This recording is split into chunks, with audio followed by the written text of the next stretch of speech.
Hey, what's up, everybody? Welcome back to I was going to say Chris Gardner and Friends podcast, but that's not the name.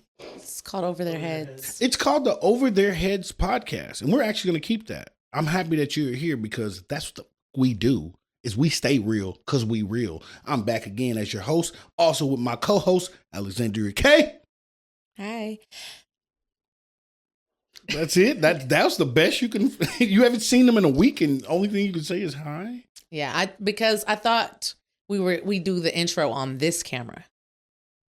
Oh, I see what you're doing.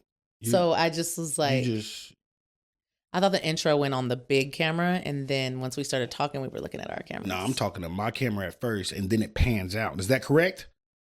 Whatever you want. See, that means no. All right. So, look, you can tell we're good at this. This is only the second episode, so it will definitely get better. First of all, I want to thank my co-host for being here. Alexandria, how was your week? Is how we start off every podcast with the Over Their Heads. My week was great. Yeah? It was great. Pretty uneventful. It's getting eventful coming towards the end. It's going to get busier. Yeah, it's going to get busy towards the end. The beginning of the week is like slow motion for me, just like business as usual. And then as the weekend comes along, it's like it livens up Thursday, Friday. Yes. That's why you don't want to shoot Thursday, because you say it livens up on Thursday. Thursday is when my week really starts. That's fair. Okay, so what makes it so busy? What do you do? Cook. Oh, okay. So you know what I'll say this briefly. Mm-hmm. There's a large difference between, I was in Houston for like the last year and a half, and the difference between here and there. Fort Worth and Houston is like, Houston is popping all week long. Fact. Monday, Tuesday, Mm-hmm. Wednesday, Thursday, Fact. Friday. Like it's popping every day of the week. There's something to do every day of the week. There's a festival, there's an event, there's this, there's that. In slow town Fort Worth, things don't really get popping until the weekend. People don't really pop out until the weekend. They don't like to spend their money until the weekend. So when Thursday starts, it's like Friday Eve for them. So they're ready to spend, you know what I mean? They're ready to consume whatever, particularly food, you know what I'm saying? So Thursday, Friday, like Thursday, I'm prepping for Friday.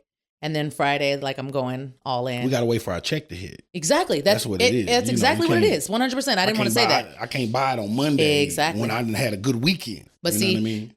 Houston, aka Hustle Town, is like a check is hidden every day. Facts. It's now, coming all the time. I lived in Houston for a year, and I will give them that. Like, to me, it seems like everybody works in Houston. Like, when I was in DFW, I was like, it was so many people I knew that didn't have jobs, right? Didn't work. I feel like it's the opposite. Shut up. I feel like no one has a job in Houston. I feel like no one is working. But everybody in I Houston. meet in Houston has a job, but it can be like normal jobs. Like here, you don't see a lot of black people working fast food, but in Houston, you'll see black people working fast food. Like you'll see black people working the I guess here the tradition, like because here we're kind of bougie and stuff. So if you work it here and like, but in Houston they don't care. It's just about getting a check, and so that's what I've noticed about them. I think they're a hustle.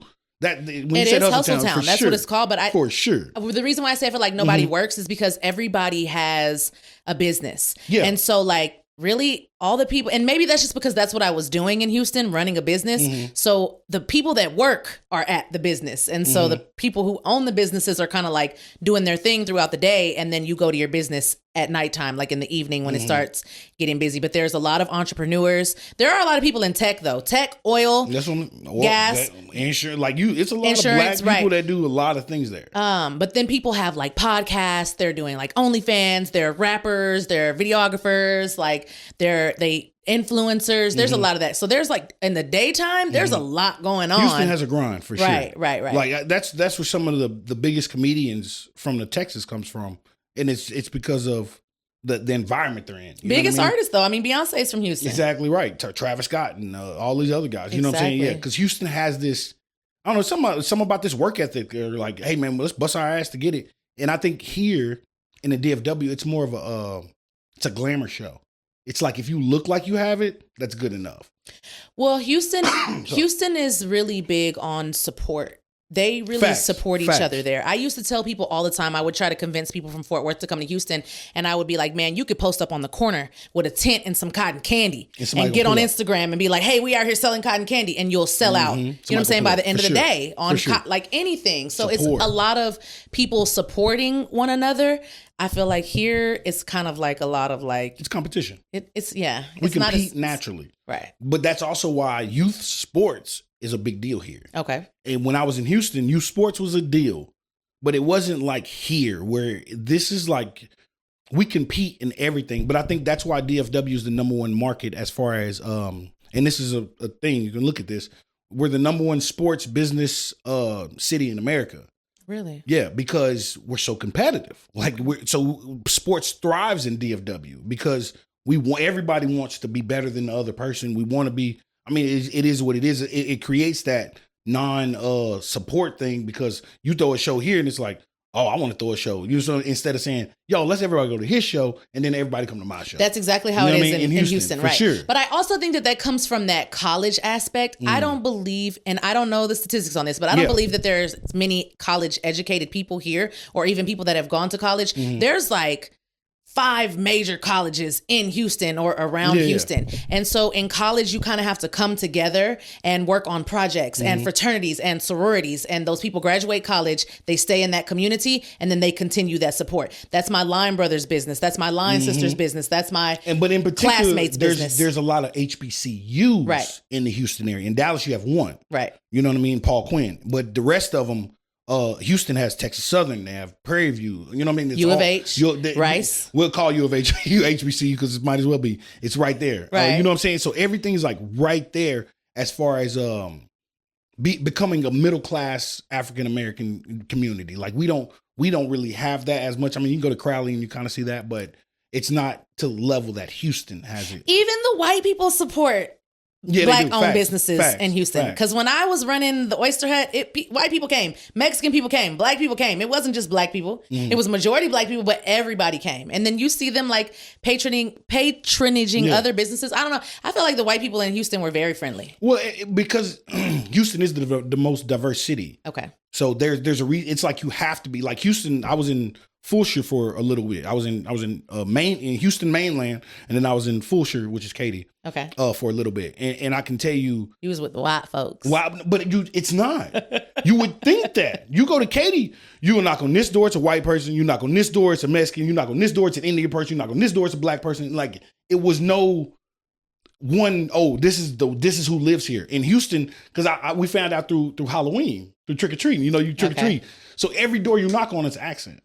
It's the craziest thing in the world. Like every door you knock on, it's a different person, different voice, different accent. Like here, I can go to Alito and find all the white people. But there is no, oh, you go here and it's just all white people. Like literally it's spread out. It's literally the most diverse city. So Houston's dope for that. So that's why I think they support the same. Everybody there listens to rap.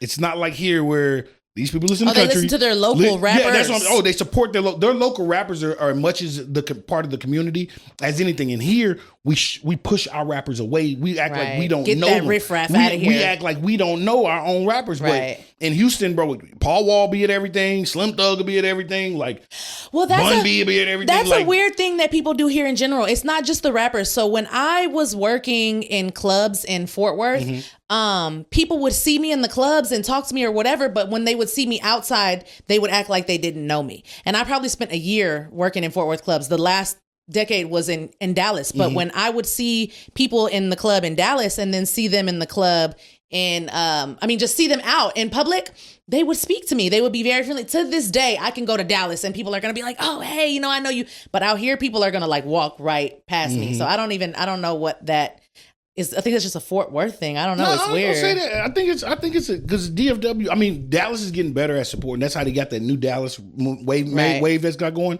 Because at first we were competing so much in everything, and at some point we just got to be like, yo, you're dope, I'm dope. Let's put some dope shit out together instead of saying, well, he's dope, but I don't want him to pass me, and then he gets the fans, and then he gets the money, and then he gets the girls. And then I don't get it. You know what I'm saying? Like that's our mindset, and that can't be it. It's like, bro, your iron is going to sharpen my iron. You know what I mean? If you go up, guess what? I'm going to go up because now we have examples to look at. A lot of things is in Dallas, who's the guy? In Fort Worth, who's the guy? Who's the guy? You don't have a guy. You have to have a guy. Philadelphia, you got Kevin Hart, you have Will Smith, you have people you can immediately say, yo, that's who I aspire to be. And it's not at this level. It's at a whole other international level. New York has all the Chris Rock, and you know what I mean? I always go to comedians because that's what I do, you know what I mean? But you go to Atlanta, you got Chris Tucker, and so there's people that you can be like, yo, I want to be him. Okay. And we have a ceiling as far as who is our guy. Most of our guys actually come from out of town and build up here and not actually from here. That's why Big X was such a big deal. Big X the Plug was a huge deal because before him, there was nobody. Dero. Yeah, but Dero still, he was capped. I'm talking about sustainability in this business. Dero was never considered the top 3 rappers ever. But he was the guy. He was the guy. But that's what I'm saying. Our guy's never been the upper echelon. You know what I'm talking about? Like, our guy's never been Big X where I can go to LA, I can go to Seattle, I can go to Africa, and they're listening to him. You know what I'm saying? Like, we've never had somebody of that stature. Post Malone was, but he didn't really claim. You know what I mean? Like, no, the hood. Post Malone Post claims. Malone does, but I'm saying he's never embraced him. He's got his own Cane's Chicken. I'm not saying he's not Irving. I'm not saying. Yeah, but Leon Bridges is up too. Leon Bridges, but nobody knows him. Exactly right. So if you go, he has a Grammy. I know him, and that's my respect Leon Bridges. I've literally hosted his event, and have nothing and seen the admiration and respect and fans that he has. But he's not the guy, James. But he's still not the guy. Like he's never been like you. When you say a genre, right? No matter what genre you say, there has to be a guy. We don't have a comedian. Who?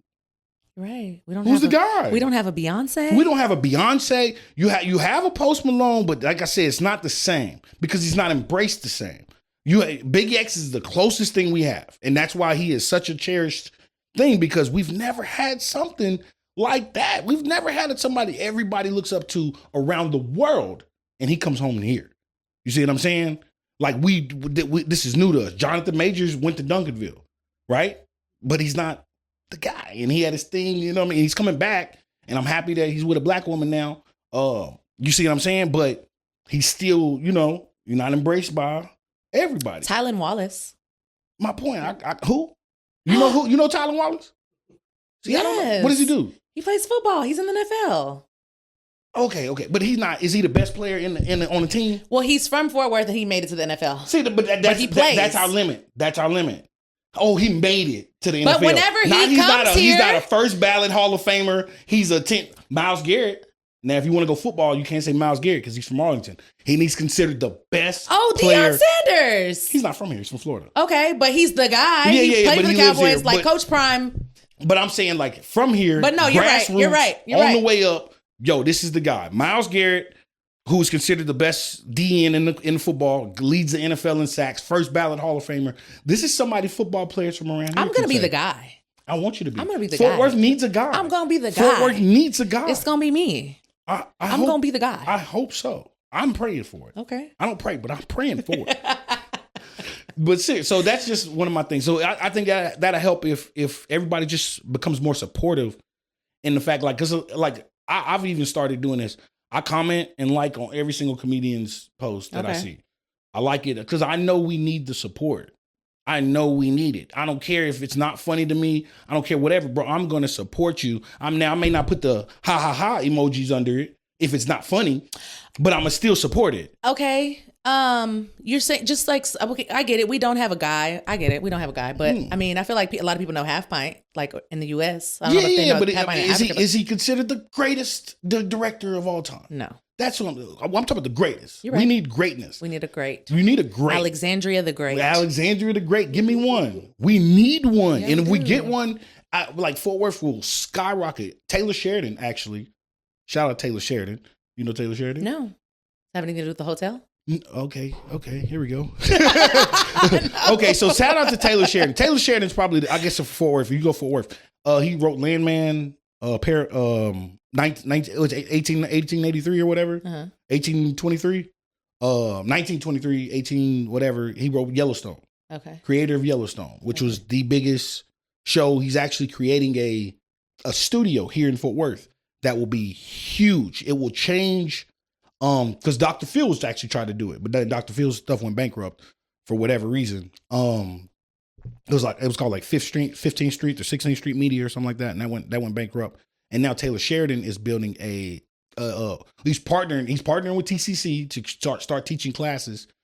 This is important to the core. You see what I'm saying? Now if you bring that real knowledge and you start feeding it to Fort Worth people, that's why he partnered with TCC. He's creating his studio right there. I think it's in Keller.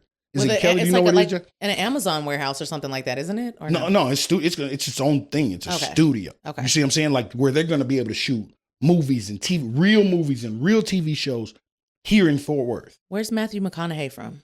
Austin. Okay. He's not yet, or somewhere outside of Austin. I don't know if but he's not from here. Okay. We need a hometown hero. Yeah, you see what I'm saying? And Taylor Sheridan is close, hero. but the only thing about Taylor Sheridan is he's not in front of the camera.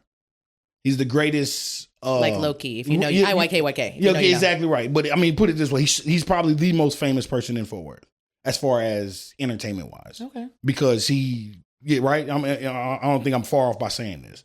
Like, because he's a billionaire. Paramount partnered with him to give him $1 billion contract. So he's from entertainment. You see what I'm saying? Like he is the guy. But I feel like TD Jakes is the most famous person in Fort Worth. Is TD Jakes from Fort Worth? You know what? Maybe Kurt Franklin. Okay, there you go. Kurt Franklin. Okay, but gospel singer. Right. See what I'm saying? We need somebody where we do what we do. He's capped off for sure, but Kurt Franklin is definitely. We need somebody who does what we do. But Kurt Franklin probably is the biggest black guy. But he's not like a hometown hero. You don't really see him like. You don't really see him. I thought, you know, come on. You don't really see him. Anyway. But at the same time, you can't. Like, I guess I don't know. You know who I'm thinking of now? Who? Charleston. Not as a hometown hero, but people know him everywhere. I like Charleston. I've worked with Charleston. I like Charleston too. I've worked with him. So I'm never going to talk bad about people I've worked with. And first of all, to me, what people don't know about him is... It's a facade. It's a fucking facade. And not in a bad way. Bro, the coolest person in the world in person.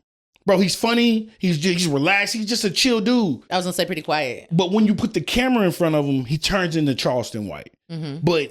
in reality, bro, you would hang out with him every day. Right. You know what I'm saying? Like, he's just a good dude. I'm just like running all the people through my mind, but I get it. We don't really have like a hometown hero. We got some people that people know, but like we don't have a Kevin Hart. Man, I want to be them. Right. You know what I mean? Like, yeah, Kelly Clarkson is from Burleson, but I don't sing.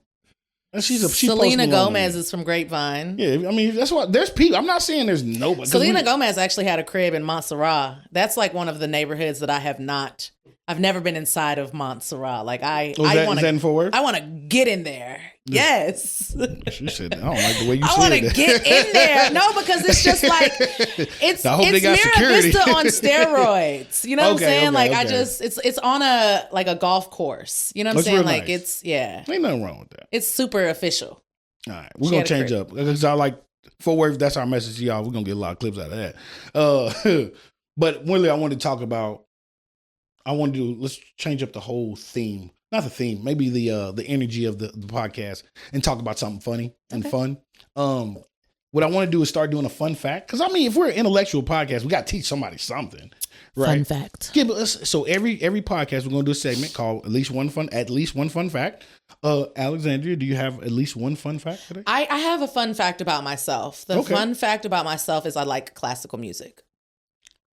I like classical music. It helps me with my migraines. So I have chronic migraine syndrome. Mm-hmm. And for some reason, I don't know, the classical music will soothe me. But I've always liked it. But when I started driving Mercedes-Benz and I would take it to Park Place to get serviced, I don't know, like, I guess the company sponsors classical music radio or vice versa. Mm-hmm. They work together. So every time you go get your car serviced or you purchase a car, when you get in, they have it on the classical music station. So I would just pick my car up and just let that classical music run. And also, fun fact, the classical music sounds the best on their speakers.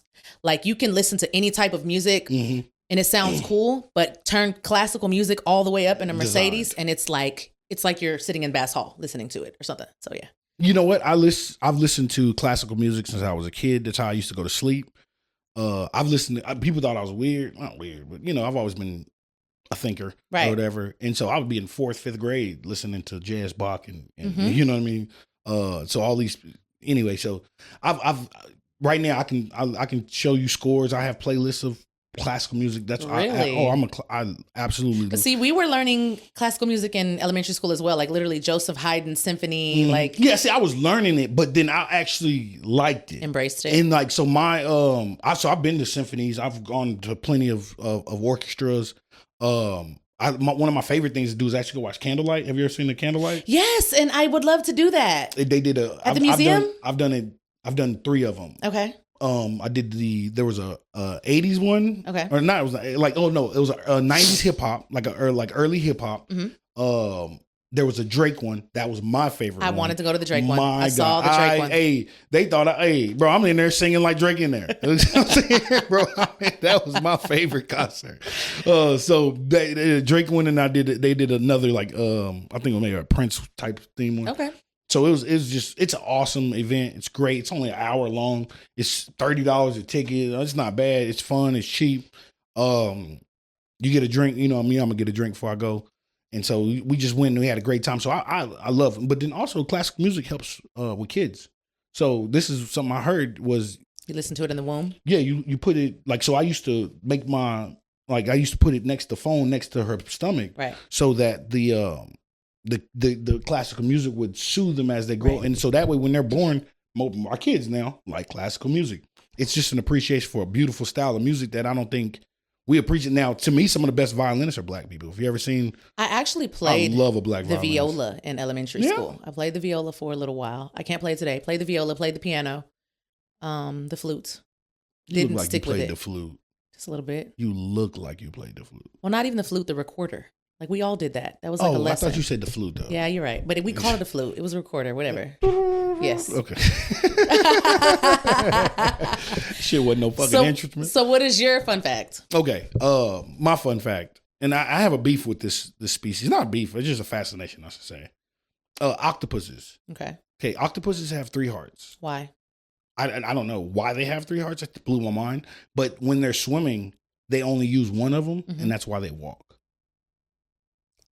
What do you mean that's why they walk? You ain't never seen octopuses? Yes, I've seen them They walk on the fucking- ocean floor. They tiptoe. Okay, to me, they're aliens. They're the only creature that doesn't look like they fucking belong here. And they're extremely smart. Okay. I think the octopuses, and I don't. They Oh. like do like Like, this have while you they're seen walking. them? Like, Yeah. have you seen, like, they do not look like creature that should be on Earth. They walk underwater. I feel like your fact would be a little more fun if you knew why they had 3 hearts. Why do you you need to know disappointed why me. you had the 3 hearts? Because why do they have 3 hearts? Because God wanted them to have 3 hearts. Come on, God, girl. Like the fucking-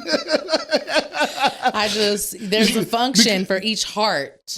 No, they literally, they have, so when they're out of water, I didn't know they come out of water. I didn't know either. So I don't know. It said it's when they're swimming. Okay. When they're swimming, like that's why they walk, because it shuts down 2 of their hearts, so it doesn't exert their energy. And then they're extremely intelligent by, I seen this little video, like somebody was trying to cut like a live octopus, and you can see it obviously felt pain, but it was just sensing, hey, stop doing what you're doing. Like octopuses are extremely smart creatures, and that's why I say they're fucking aliens that built the pyramids. Silent.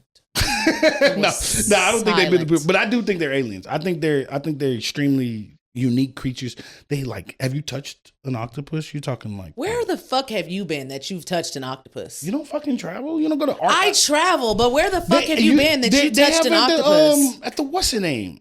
I've been to what's it called? Aquariums. You ain't never been to an aquarium? Yeah, they touch starfish. They let you touch starfish. They I've don't let you touched touch the octopus. I've touched an octopus. I touched the I don't know octopus what aquarium on it my was. plate. It was weird. It was the weirdest feeling. They were Fried like, calamari, please. oh, I love calamari, but that's squid. We're even. Clock it. Clock it. Speaking of another creepy animal that I didn't ever research, but just octopuses just tripped me out. I didn't know they had 3 hearts, and that's why they walk, because they saving energy. It's almost like they're me. Good That's to why know. I don't run, because I'm fat. Anyway, all right, that was my fun fact. That was your fun fact. That was fun to do. And next, we're going to go to relationships. This is my favorite part. Well, actually, this is your favorite part. Is it? It is. You like relationship stuff. Do I? You do. Okay. So the topic we wanted to talk about this week, and it's funny, and it's actually something I'm not very educated in. Really? Yeah. Why? Because I'm still with my wife. Okay. So I don't know. I've never had to co-parent. Okay. So I'm extremely interested on your perspective In co-parenting? in co-parenting because I have opinions. But just like everything else, who the fuck wants an opinion from somebody on the outside? Because I hate when people who don't have kids tell me about kids. I hate when people who are not married tell me about marriage.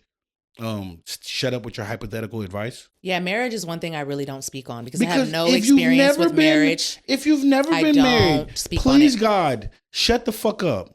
Okay? Just God, shut the fuck up. I don't care what you think. Shut up with your... I hate talking to single people about marriage.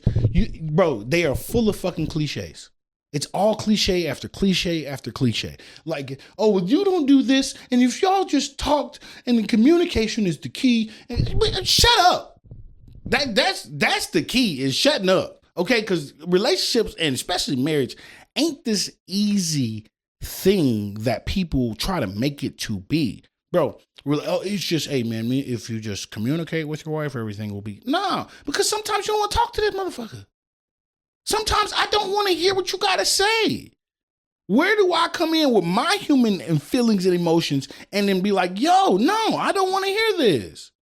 You know what I'm saying? There's days that you don't want to hear, days that you're not going to be on it, days that you're going to be 30%, bro, and she going to need you at 70. And you ain't going to have it. Because you wake up with 100% every day. I don't know if you know that. Shit, I don't wake up with 100%. Yeah, you every at least day. 98, right? You wake up Shit. 98. By the time 12 o'clock hit, normally, and I'm saying, and especially if you're older, you're our age, bro, you'll be close to 50% by 12 o'clock. Who is our? How old do you think you are? Who is our? How old do you think What you is are? our age, first of all? Because why are In you your putting 30s. me in your age? In your 30s. Now what? Now what? Huh? Yeah, you gonna run from that, auntie? You see how she try to run from that? All I heard was our age. That's what I'm saying. Pause. No, first of all, you our age. You our age. They Our can do that. age is insane. Dude, James is young. You ain't young. You ain't a tenderoni. James is a baby? James is like 25. Oh, wow. Yeah, that's 27. 27. James is doing well for 27. James is doing well for 27. James look good for 27. Yeah, for sure. But you 30. I'm 30. Fuck. You old. Like I'm old. Our age is crazy. Dang. You're not about to run from being in your 30s. No. We're not doing it. We're not doing it. She's I not was running gonna from. touch on something. How old is because Wizop called me old last night, right? You did. How am I old? And you brushed that shit off too. Like you was turning around the other way. I thought you was gonna turn around and say something back. You was like, I ain't worried about he talking about. Fuck him. Yeah. How old is old? Yeah. It changes as you get older. Okay, because I'm 36, right? And they called me old last night. And I was like, I don't think I'm old. Well, Wizop is still in his 20s. No, he's like 32. He's like 29. I thought he just turned 30. I think he just turned 29. Okay. So it's 20. Okay. He's young. 7 years though? Mm-hmm. That's crazy. I was blown away last night. I was like, wait, I'm old? But then also I was drunk. So I Well, was one pissed. thing I will say is like human life expectancy is between like 73 and 76. It differs for male So and I'm female. not young. So people think that 50 is midlife. Like you're halfway through, but that's only if you live to 100, and everybody doesn't live to be 100. So technically, you're middle-aged at your age. Our age? Your age. You're a middle-aged black male. Don't say our age because I'm 60 is not human life expectancy. I'm not middle-aged. Oh, I am middle-aged. Yeah. Holy shit. You're middle-aged. I guess I am old. James, cut that out. No. There was something you said that I wanted to touch on so badly, and I don't remember. Communication, co-parenting. Okay. I know, but there was like a specific. I just wanted to let you finish because again, I don't know anything about marriage, so I don't speak on marriage. What's that? Is But- there anything you want to know about No. marriage?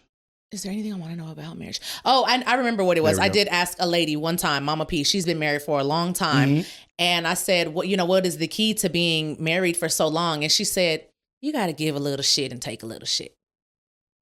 That was her answer. Give some shit and take some shit. I can hear that. I can believe that. Now that's good advice. If I felt like it was good That's advice. good advice. I felt like it was good advice. Because you So she will gave have to it take me. some shit. You're gonna have to put your pride aside a lot.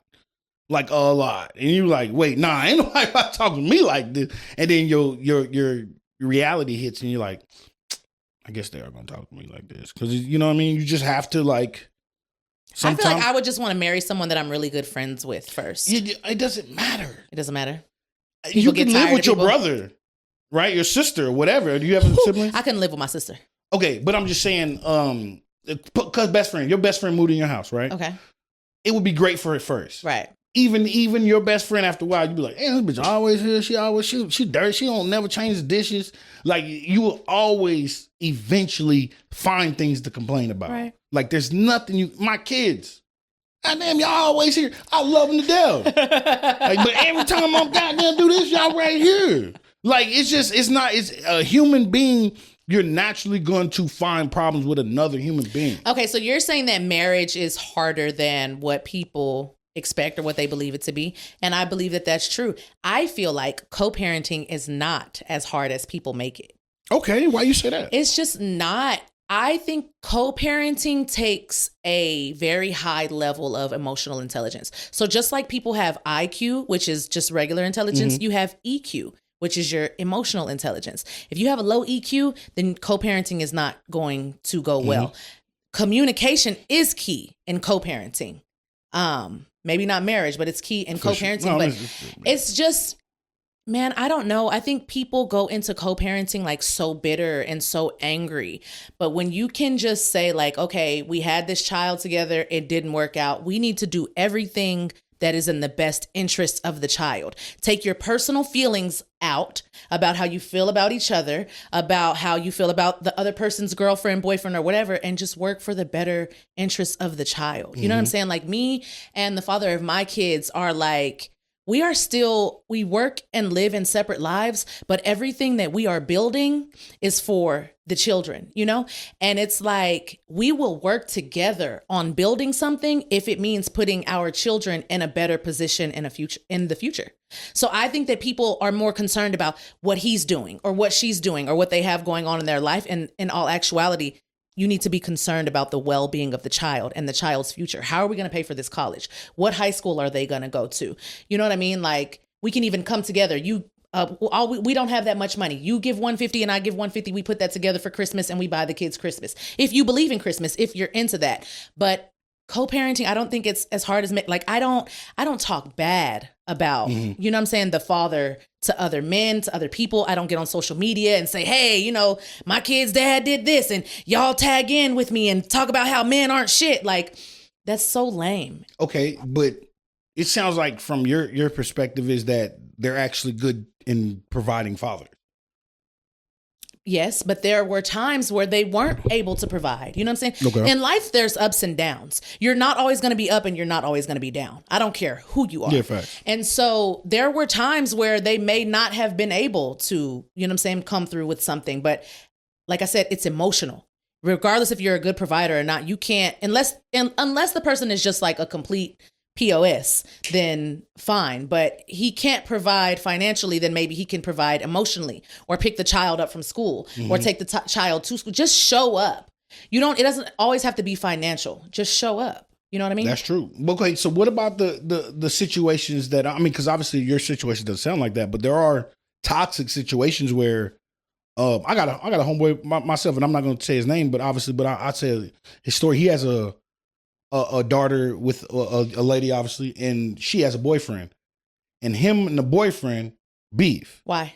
I don't know. That's low emotional intelligence. Whatever the reason is. I'm not disagreeing with you. Right. Yes, probably. Because Right. for anybody not to just be like, bro, that's my daughter. But he's saying that guy has threatened his daughter, like to get, you know what I mean? You know, he's getting to his daughter to get to him. And so there are situations where, and then you're like, well, where's the mother at? Why is the mother? So there's co-parenting situations that necessarily aren't Oh, I like yours. But I feel like in most situations though, because I know women and I know women who are great mothers and men who are great fathers, but the mother is so concerned with what's going on in this man's personal life, it's affecting their relationship, which is affecting the child. And the same goes back and forth. Stop being so concerned about what's going on in the other person's life. Stop taking it so personal. Stop being so offended. It didn't work out. Did it ever bother you when one of your baby daddies? Never. Like if he's dating somebody? One of my baby daddies, and I have two. Yeah. One of my baby daddies just had a baby, a 4-month-old baby. And the baby is the cutest baby I have ever seen. And I'm literally like, hey, if you and your girlfriend want to go out on the weekend, bring me the baby. I'll keep the baby. At the end of the day, this is my child's brother. You know what I'm saying? I'm not going to hurt the baby. And at one point in time, we were together. We were in a relationship. So he has other children. I helped raise those children. Those children love me and they respect me. I just look at it as we share DNA with a human being. We are a family. I don't look at it as like, like we are a family. It didn't work out, but we share DNA. At the end of the day, like we still have to deal with each other for a long time. People say up until 18 years old. No, it's until you die. For sure. Because when you die, you know what I'm saying? You're and still so dealing with it. even like my mom and dad, they fought a lot when I was a kid. But it was my mother's. In a 2-parent home? No, it was my mother. It was really, I don't want to blame my mother. No, of course. But she has very low emotional intelligence to this day. And so my mom would be so angry that he moved on to another situation and then that would get in the way. But now they're both in their 50s and they can sit down and watch a movie together and have dinner. And I love it. I didn't grow up in a 2-parent household, but I love that now they can come together. There's some people. So you being able to see it, do you think that affected your opinion, like your opinion on it and then maybe the way you wanted to do it? Like when you had that opportunity, like, cause you seen where the mom was mad at the dad and kind of like, I don't want to say push the dad away. And maybe you didn't want to do that. Did that kind of play a part? No, because we've had quarrels, but like I said, it all boils down to communication. Co-parenting is communication. We would sit down and have a conversation or sit on the phone and have a conversation and say, even because they still make me angry. We still have, but it's not screaming and cursing and getting on Facebook and bashing each other. It's a phone call saying, hey, I didn't like how whenever I sent her over there with clothes, you didn't send those back. So next time she comes over, do you mind sending the clothes back? Or is it possible that you could just buy some clothes for your house? That way we don't have the confusion versus just like, I sent the clothes over there. You didn't bring the clothes back. Oh, every time I send them over there, like all of that is not necessary. It boils down to communication. You have to be careful how you talk to each other. But that's also in a marriage too, or in a relationship. I think what it is expectations. And when people don't meet your expectations, that's when obviously low emotional intelligence as well, because you're not just finding out the core of why you're mad. Why are you really mad? It's not just because he didn't do this. There has to be something that's boiled into you. And that's the emotional intelligence right there. Why am I angry? Why am I angry? Why am I so upset? Self-awareness as well. Self-awareness, I think in expectations. Like, I'm expecting all this from her and I've never said anything. I'm just expecting you should. Well, if you love me, you should just do that. And then hold on the provider. If you just love your kid, you should just do that. On the provider part, in all honesty, I didn't have kids with bums, and I don't have sympathy for women who opened their legs and had children with bums. If that makes me the bad guy, it is what it is. If you knew that man had other children and he wasn't taking care of those children, you decided to have children by him. That's your fault. I didn't choose to have children with men who weren't resourceful. You know what I'm saying? Like, you knew that he didn't have a job. You knew he wasn't getting money. You knew he didn't have a car, and you still decided to. Why would you have a baby by someone who can't even get a car? You did that to yourself. So in those type of situations where you said, well, what if the person is not a provider? Well, even if the woman, why would you have a baby with a woman who didn't have a job, didn't have a car, didn't have a place to live? She only had all that when she moved in with you. Then y'all had a kid together. You decided you didn't want to take care of that anymore. You put her out, and now her and the baby don't have nowhere to go, which is not fair to the child. I feel like that's your responsibility now. You chose that responsibility. I don't want to just blame her though, because you want to blame her? No, I don't. Okay. Because it obviously takes two people to have a baby. So I'm never gonna say. Now you're right. Hey, but people do also. No, grow. I said vice versa. If a man decides to have a baby with a bum. Well, I'm just saying either one. But you also, because I know what love does, and I know what perception does, and perception is like, oh, this person to grow, this person to. Okay, wait. This is really fun. And so that's. Go ahead. Let me. Told you was a favorite. This is a fun fact. So a lot of the times people get lust and love confused. Mm-hmm. This is why the Bible says don't have sex until you're married, because that lust will confuse you. You know what I'm saying? It will. But this comes down to self-awareness. Again, this is something that I've been working on, becoming self-aware. It's not love. You're like, I know what love. People think that they're in love, but let me tell you something. When you have sex with someone and you're really enjoying that, it's like a chemical cocktail is releasing in your body. Dopamine is rising. Oxytocin, bonding hormone, is rising. And cortisol, stress hormone, is lowering. So you're with this person, you're having sex with this person, you're laid up with this person. You're thinking that this is love that you're feeling, but you don't know yourself. You don't know your hormones. You're not self-aware. So you don't know this is just a chemical cocktail going off in your brain. The same as when you smoke weed or drink alcohol or whatever drug it is that you use to cope. It's chemicals releasing. So you think that you're in love with this person.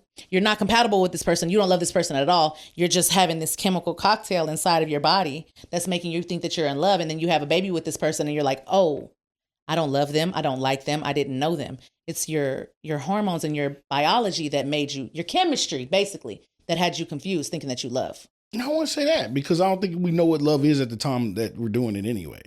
Like everybody says, there's no person in the world that you ever met you that can ain't tell me never it's been love. in love. You can tell me it's love when you go 6 to 8 months without having sex and you love that person. I don't think that's it because they could just be in jail. Huh? They could just be in jail. They could just, no, I'm saying me and you are dating and we go 6 to 8 months, no sex, and we're in love. Then that might actually be love. I don't believe that either. Okay. I don't think time is that could be subjective. That could just be me. But what I'm saying is, as far as like sex, right? Confuse sex and love. But then also that's still lust that's involved in that. Okay, now you're playing on my mood to conquer. And now it's not about, oh, I love you, so I'm waiting this time. It's like, oh, well, I got to get over this wall. And however long it takes to get over this wall. And then once I'm over this wall, that's what I wouldn't say if a man have sex. I would say if you're having sex and he keeps coming back. Because as a man, once you nut and you've conquered this wall of Great Wall of China, you know what I mean? Like Great Wall of Vagina. Once Genghis Khan got over the Great Wall of Vagina, then then you're like, yo, I don't. Why do I still need to come here? Why do I still need to call you, text you? Now, if I like you, see what I'm saying? Then I'm still boom. That sex will not be the end of what I want from you. See what I'm saying? A man, when we love, we put our guard down. Like when we trust. When a man is holding on and laying on to you and acting like you his pillow and he has put his guard all the way down. That's a man in love. Nah, because no. Hell no. We finna get real on this show today. I'm telling you. Niggas can do that and not be in love. First of all, when you confuse love, you confuse a nigga cuddle up on you and be my pillow. And all of this you stuff. saying, well, then he'll go fuck another bitch or something. It don't mean he loves you. But just because he go fuck another bitch don't mean he love her. You just said that. But it don't mean just because he cuddle up on your ass don't mean he love you either. Don't confuse these women. First of all, yes, I'm telling you, if a man is like that is a man putting his guard down. Or we keep our manipulating guard up no matter where we are. If you was a hoe and he don't trust you, he would fuck you, but he would not lay on you. He would get dressed as soon as he nut and start leaving or start figuring out ways to get out. Like, no, I'm sorry. That's not true. What you about to do? Yeah. There you go. That's I gotta go to work. Bro. I didn't know you had a job. Oh, damn, shit. My phone. Nigga, it's 3 a.m. Yeah, I know they trying to meet early. You know what I'm saying? Like, bro, we trying to get out of there. Okay, well, even then, if you at some point were in love with the person that you had a child with, you can figure out how to coexist for the well-being of this child. I don't think that co-parenting is as hard as people make it. I don't think it is either, because when you put your pride, because it's pride. It's all it is pride. And ego, pride and ego. You put your pride to the side and you say, hey, the most important person is the kid. Once that happens, that's balanced, that's even, that's how you grow. Hey, man, who's the most important here? And I can imagine how frustrating it is as a parent to have an opposing parent that's not a provider. Not to shit on anybody that's going through that. But again, don't let your frustration, you know what I'm saying? Don't take it out on the kid. Don't take it out on the kid. Don't take it out on the person. Suffer Exactly. For your personal feelings. Exactly. He would and I don't. Damn, that's why I said I don't want to speak on, because I don't know what I can't say. Well, I would do this and I would do this, because you don't know. You ain't in the situation. So that's all I ask is, from the outside looking in, make it about the kid. Right. And keeping someone away from their children because you're angry with them is not fair. That's not cool. Now, if the children is going to be in danger when they're with that parent, then by all means, keep the child away from the parent. But just because you're angry, or you don't like his new girlfriend, or you don't like her boyfriend, or you don't like the car she drives, like, nah, that's not it. It's not it. Co-parenting is not hard. That's our message for today. Co-parenting ain't hard. Okay, so before we go, we're going to do our last segment, piece of advice. Some advice you would give your younger self, another you, or just the world out there. What you got? We got to cut this out. I can go first. Okay, because I didn't think of my piece of advice. That's okay. I'll go first. Write everything down. Oh, yeah. That's a good one. Tough, right. That's a good one. Write everything. I don't care how smart you think you are. Write it down. Goals, grocery list. What you got and what you need to do that day. What you wanted to do that day. Who you wanted to do it with. Yes. What you meet. Because what happen is you'll have 1,000 different ideas come to you. And I seen this one guy, and he was like, bro, to get rich, you only need one idea to work. Mm-hmm. You'll have 10,000 ideas come to you, and you won't write none of them down. You won't remember them. Mm-hmm. Write them down. Everything that comes to your mind. What I do is I keep notes on my phone, and I date it. There's goals. There's a goal one. There's a to-do list one. There's a random thought. Just I love that for you. You know what I mean? Just like a random, hey, bro, this is what I should do. And then that's why I go. Like when I called you, I need to call Alex about the podcast.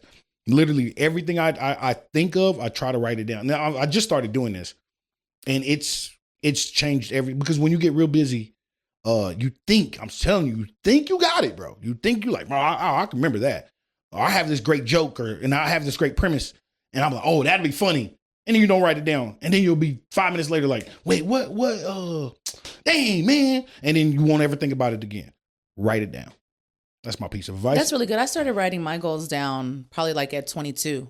It started with goals, and it's worked. It works. Even when I write out what I have to do for the day. Like if I write it out the night before, I knock it out. Mm-hmm. And then if I don't write down what I have to do, I wake up the next day like, damn, what do I have to do today? What do I have to do today? I even write my grocery list down. Yeah, like I exactly. write it down. So my piece of advice for the day would be consistency. You need to be consistent, the big C word. So back to writing things down. 3 years ago, I wrote down, start getting paid for content. Get paid for creating content. And so I wrote this all down. This was in my goals. And so the way I do it is every 90 days, I do 10 goals at a time. I write the goals down. A lot of the time, I don't even go back and look at the goals. I just write the goals down. And after 90 days, I go back and look at the goals and cross them off. Okay, this is the one I got. I got these 7 goals down. These next 3 goals are going on the list for the next 90 days. And until I accomplish those goals, I continue to write them down.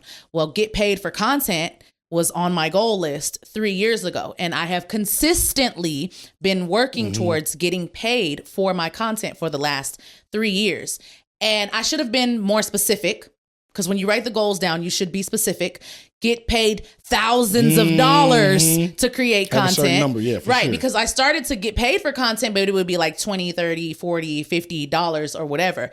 But after 3 years of being consistent, 3 years of consistently trying, I would say like this year, a few months of being consistent, it's starting to work. But literally took 3 years for me to see like $300 or $400 from creating content. And that was just being consistent. So a lot of people will say like, oh, I want to be a bodybuilder. I want to be a content creator. I want to be a photographer.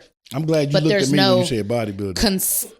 Go ahead. There's no consistency with that. Even, True. People know you got to be consistent in the gym. You got to be consistent with your diet. Whatever you want to do in this life, be consistent. And it's not going to work in the beginning. It might take 3 years. It might take 10 years. You spoke about Kevin Hart. Kevin Hart did a great interview on the CEO podcast. It's called CEO something. And he said for 13 years, it took him 13 years. But once he got to that 13th year, the ball just got to rolling. And so the guy was asking him, at what point were you like, if this doesn't work, I'm going to give up? But even Kevin Hart said after 2 or 3 years, people will give up because it's not working. And some things you do have to give up on. You know what I'm saying? If you know, some of y'all are not meant to be rappers. Okay. Some of y'all are not meant to be models. You got to give that up. But in the meantime, just continue to be consistent. It's going to be hard. It's going to feel like it's not working. You're going to get tired. You're going to get exhausted. Consistency is everything. That's true. Be consistent. I love that. I love that for you. We love that for each other. And if you want to be a rapper, keep going. Don't stop. Don't stop. You know, I just, you know, don't stop. Don't you dare tell people don't dream. When you're dating a guy, like you're trying to date a guy and he's like 37 and he's like, yeah, I rap. I'm trying to be a rapper. And then you get in the car with him and he's playing his songs and the songs are so fucking trash. And you're just like, man, you're 37. Go get your fucking CDL and drive a truck. Please shut the fuck up. Don't shit on. Sir, you're going to be a rapper. Just wait, let me tell you, you're going to quit at 37. And when you was 38, you was going to make it. So remember that. Don't listen to Kris. Everybody cannot be a rapper. You can be anything you want to be in life. That's true, but not a rapper. And a model, apparently. But you can be a bodybuilder. You can be a bodybuilder before you can be a rapper. Shut up. Okay. I want to thank my co-host, Alexandria, and I want to thank myself for being here over their head podcast. I want to thank you guys for coming in and tuning in for this will be our actually first episode, just FYI. Okay, this is our first episode. First episode. So we're gonna work the kinks out. Okay. We're gonna work. You want to say 6'7" so bad. I didn't know. You want to say 6'7" so bad. I don't know what they're talking about. I don't know what they're talking about. So anyway, I want to thank our producer James. Shout out to James. Thank you, James, for being the best producer in the world. But James obviously the most famous producer this week too, as well. He's been the busiest at least. Okay.